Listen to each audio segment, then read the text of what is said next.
Mike's on. A little after 5 o'clock, Yankees rained out. They'll replay, or they'll make it up on the 18th of June, the suspended game and the regular game.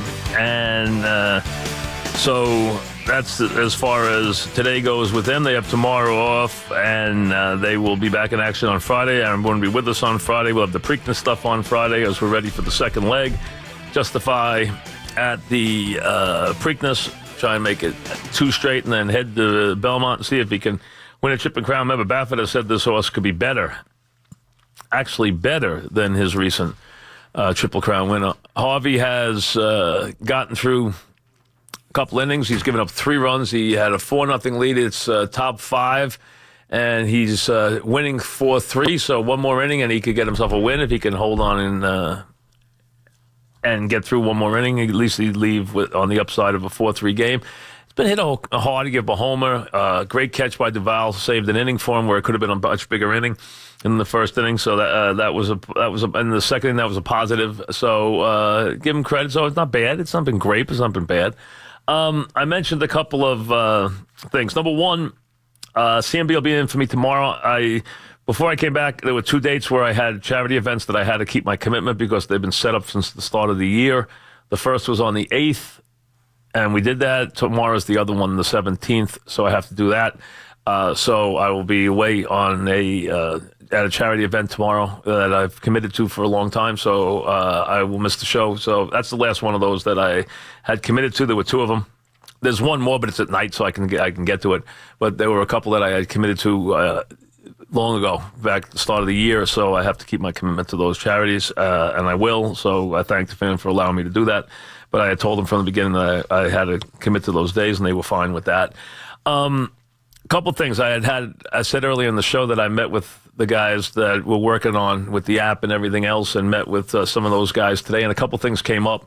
Number one, I know there's been a lot of social media conjecture about the change in the content with the sites and with the different accounts and everything else. Hey, we had nothing to do with that. I wasn't even aware that it happened. I don't pay attention to that stuff. But Intercom was well within their bounds. That's the way they want to handle the content. And for those who are out there who are followers or looking for our stuff, we'll make it very available to you, so don't worry about that. And they're well within their rights to do what they did. That's number one. And not that I had anything to do with it. Was I did. I guess a couple places said that I did. I didn't. That I wasn't even aware it was going on. I don't get involved in that stuff.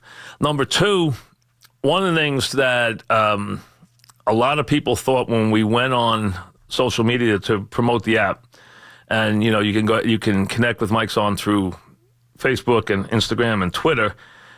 They were disappointed that the Twitter account, which was verifiable because it had to be verifiable because of the rush to the name, they made it be verifiable the first. I guess they do that because of how many people rushed to the name when it was made public. I said the account was just going to be to promote the app, but I've been talked into it by some folks, and we'll see how it goes. But it's going to be interesting. I've been thinking about this for a long time. I am going to activate the account on Friday in the afternoon, and I will go on. There will be a real Mike Francesa Twitter account now, starting on Friday, that I will use, that I will make comments on. Now, I'm not saying I'm going to answer comments because I don't see how I could possibly do that in terms of time. And most of the people I've talked to said that don't even try to do it because it's just impossible to do. So there's just too many to do. So I'm not going to try that, but I will. The comments on there will be mine, no one else's. They will not be like Mons will make comments when we have the Mike's On one, and different people will to promote things. That will go on Instagram, that will go on. But if it's under the show, if it's under Mike's On, it could be just somebody giving you a program note. That might not be me. But if it's on the Twitter with my name on it, which it will be opened on Friday, it will be me and no one else. So that will begin on Friday. So late in the day on Friday. So they are Twitter. We were in touch with Twitter today. They're working on putting it together and activating it. It will be activated on Friday afternoon, and I will be using it this weekend. So that will be started. I just put the app in today. I haven't done everything I have to do to get it ready, but I will do that. And the ones that I'm following right now, I have to admit that those were put in by Mons and a couple of the assistants. I didn't put those in. The ones I will be following from now on will be ones that I want to follow. So they'll be real. They'll be mine. Right now, they're mostly what Mons put in and what the guys put in who are working on the Mike's On app. And the Mike's On app is moving steadily ahead. Timetable's very good. We got some interesting things to announce. We will do it all at once, and that we will be ready for the football season. I promise you. We'll be ready to go first week. Football season will be up, and it'll be open before that. It'll be open by mid-August, and everything is right on time with that. But I will. There's been a lot of people asking about the Twitter account and whether I would be on the account. I will, and it's going to be one in my name. It won't be a Mike's On one. It'll be my name. And I know there's a lot of ones that either allude to me or are somehow involved with me. Somebody said there was 80 of them. So that's what I was told by the company, 80 of them, which is unbelievable. I mean, I don't know if that's an accurate number. That's what they said. So, but this one will be the real one, and it will start on Friday afternoon. Dave in Huntington, what's up, Dave? Hey, Mike, welcome back. Before I ask you my Dodger question, I don't expect you to remember my last call in December, but this whole thing that's going on, your answer, it was about horse racing. In your first bet, you answered a 10-minute personal talk. It was great, which reminded me that nostalgia for people that, because I'm your age, people our age, is an important thing and might be a good, I don't know if it's in your plan. I hope it is. So that's all if I do what again? One more time. Some nostalgia radio. The nostalgia on the app. You answered personally. Well, the first thing we're going to do on the app is we're going to do the NFL. We're going to do the Football Sunday show. The show that we do on Sunday will be on the app. There also will be some things that can't get anywhere else that will be on the app, including some things that will be very immediate in their approach, where they will be just to the minute and in prime time and at different times. That's going to be some interesting stuff as far as talking about old times or nostalgia and stuff. I guess that's always possible. We don't do a whole lot of that. Some of it's possible. We got a lot of current stuff to do, and including the football stuff. And there's some other things we're working on, some things we're partnering with people with, which I think will be pretty interesting when we get it done. We're working on it right now. Nathan in New Jersey. What's up, Nathan? Boss, question on the NBA for you. In my opinion, one of the weirdest stories in the NBA. This is the Kawhi Leonard mysterious quad injury. I would love to get your take on what's going on in San Antonio, what's going on with Kawhi sitting out the whole season, sitting out the playoffs. Will he sign the max? Will he leave? If not, where will he go? I would love to get your take. Well, I honestly don't know. I don't know where he's going. Listen, they're allowed to be a smidge dysfunctional because they've been as functional and as solid as any franchise could ever be over 2 decades.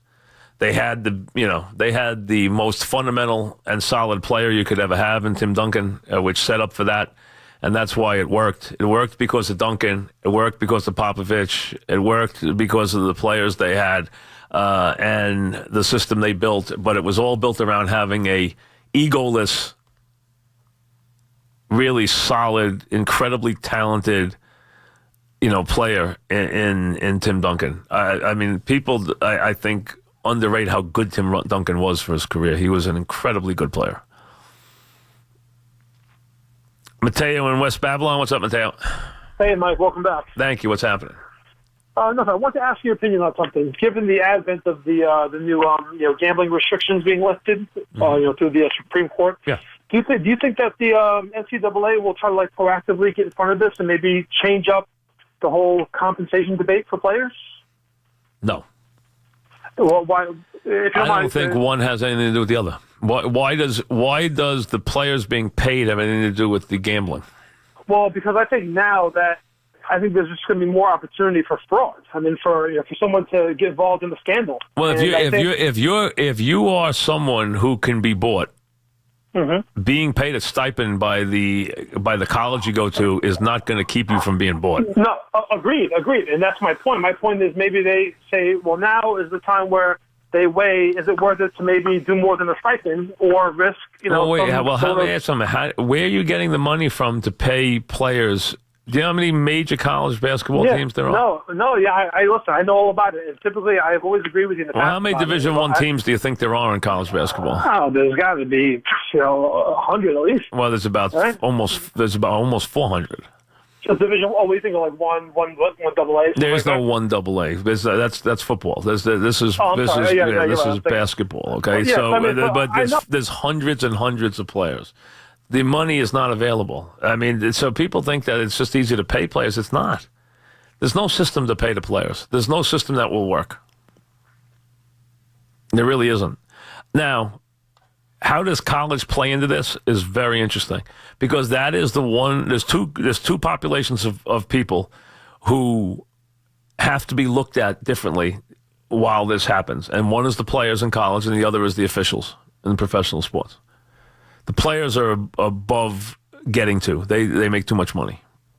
Gary in New Jersey, what's up, Gary? Hey, Mike. Two Yes. things. How good do you think the Celtics would have been at full strength without the injuries to Kyrie and Very good. what's his name? They would have been. Would they have a chance? Would they have a chance against Golden State too? What do you think about Brad Stevens? I think Brad Stevens is great. I always thought he was great. I thought he was great when he was in college. He took a lot of time to take and learn meticulously the NBA, the way it works. He has done that. He's learned the right way. He went about his education in a very systematic way, and it worked well. I don't think they would have beaten Golden State, but I think they would have given him a good fight.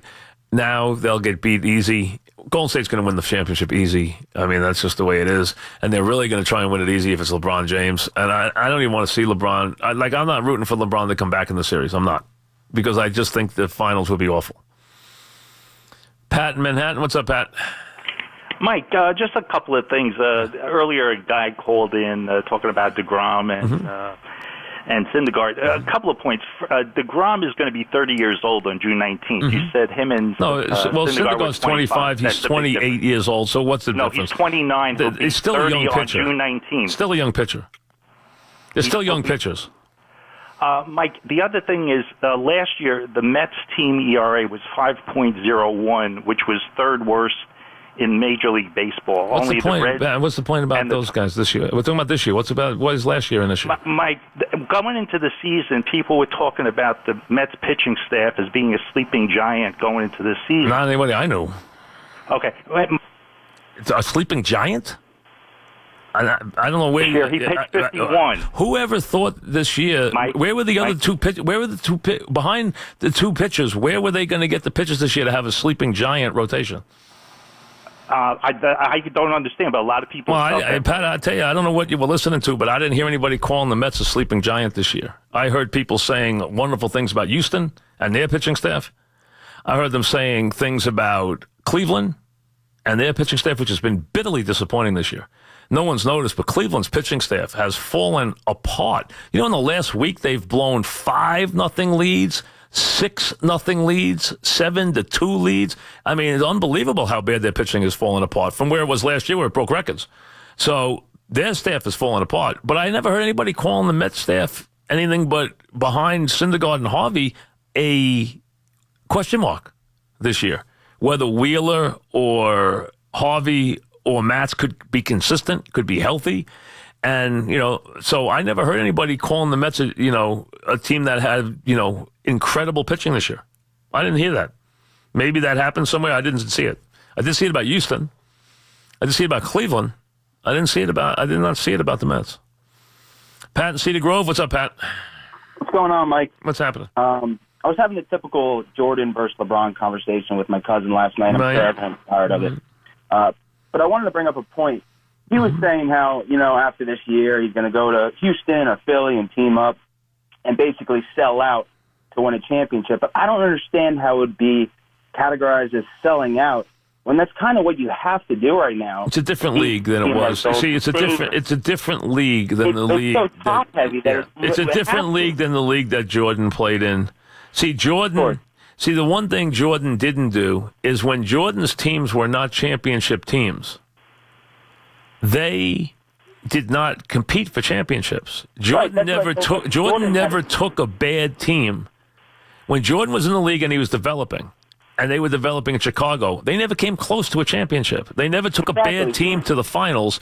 LeBron has dragged bad teams through the early rounds and into the finals, and he is paid for that. So Jordan went 6-0 because the teams he took there were there to win, and they were ready to win. He took 6 teams there in his career.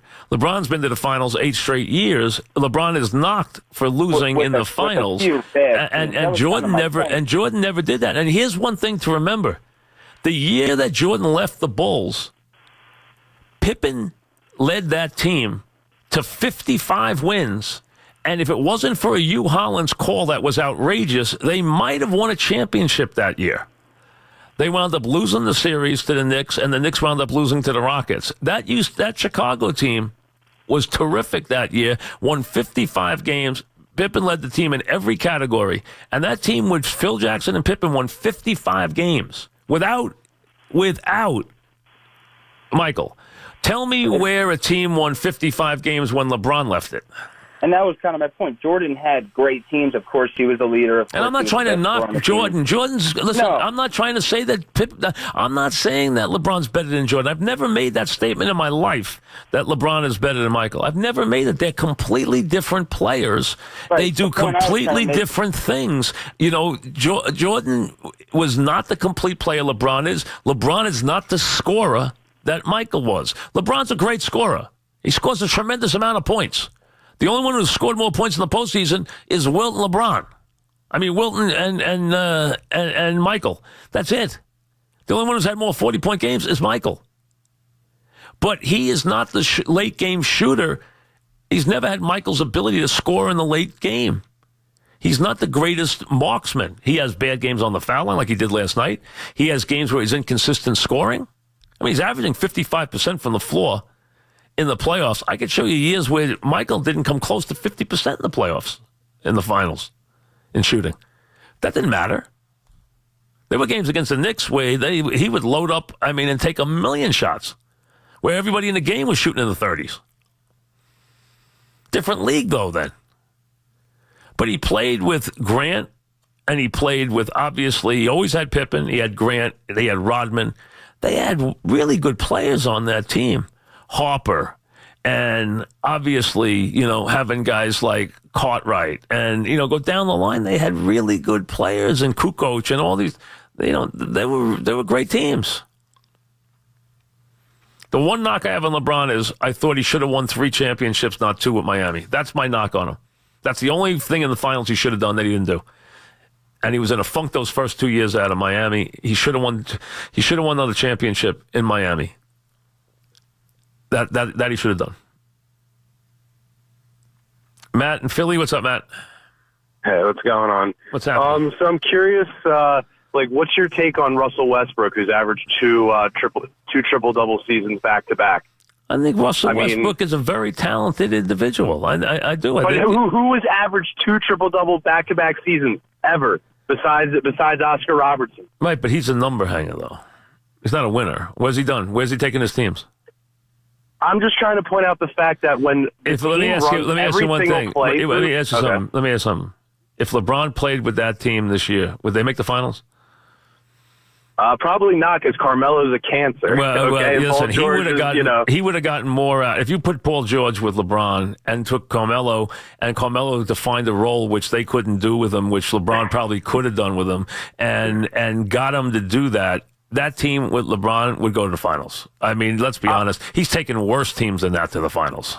I'm sure he has in a watered down NBA at the time. But Westbrook. You're trying to compare. We're trying to compare Westbrook to LeBron. It's not going to work. No, it's not that I'm trying to compare the two. I'm just trying to point out the fact that when every play is basically run through you, it's very, very difficult for you to not get a stat on the line for that.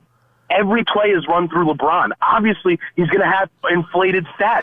And obviously the players that stand around and don't do anything. Are you trying to tell me that? So are you trying to tell me they do that so that he would get stats? No. I'm not saying he does it on purpose. It's just the fact that every play is run through him versus a team like Boston who's their that shares the ball. Who's their best passer? Who's Cleveland's best passer?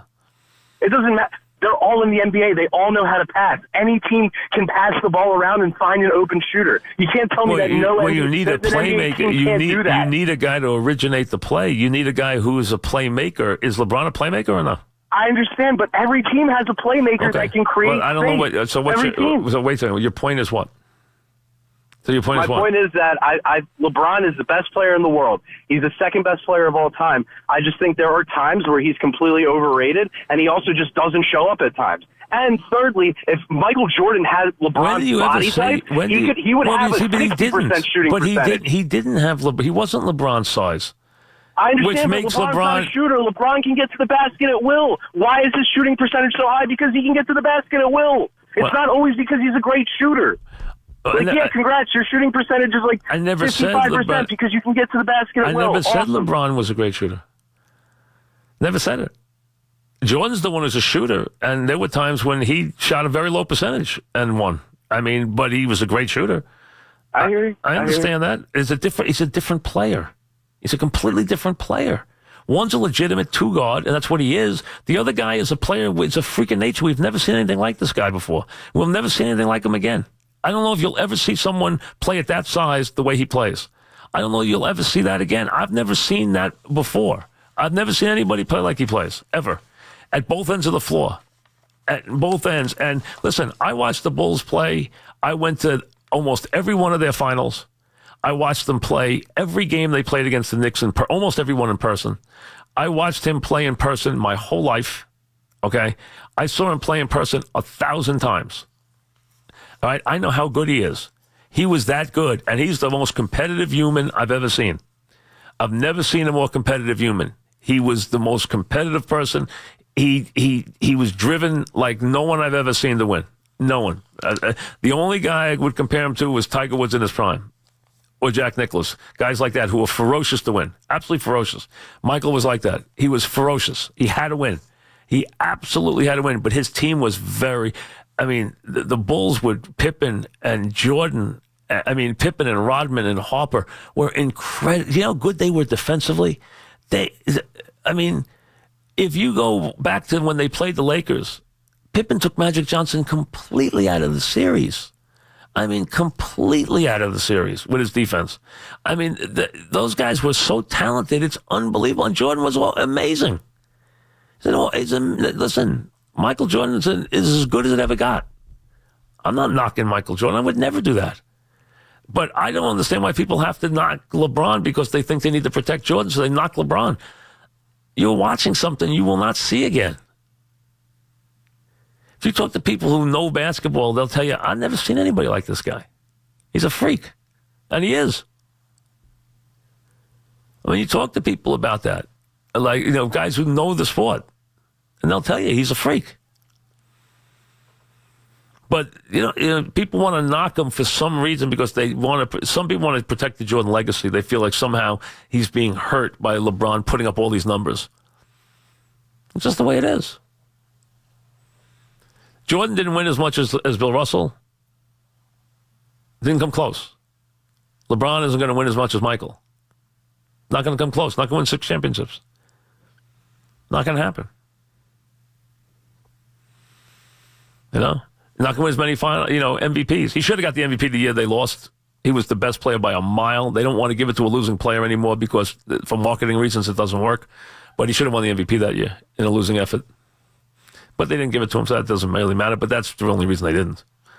But listen, comparisons, I think most of the people who are negative to him want to protect Michael. And they don't need to. No one's taking anything away from Michael. He was that good. And he was the most competitive person on the court I've ever seen. The only guy they say was that competitive was Bill Russell, but I can't answer to that because I wasn't there courtside watching Bill Russell play. I never saw Bill Russell play in person. I saw Wilt play in person twice. I never saw Bill Russell play in person. I never got to a game when he was in the game. I wish I would have. I didn't. So I did see Wilt play in person. You want to talk about an enigma? There's an enigma. The best businesses are always improving.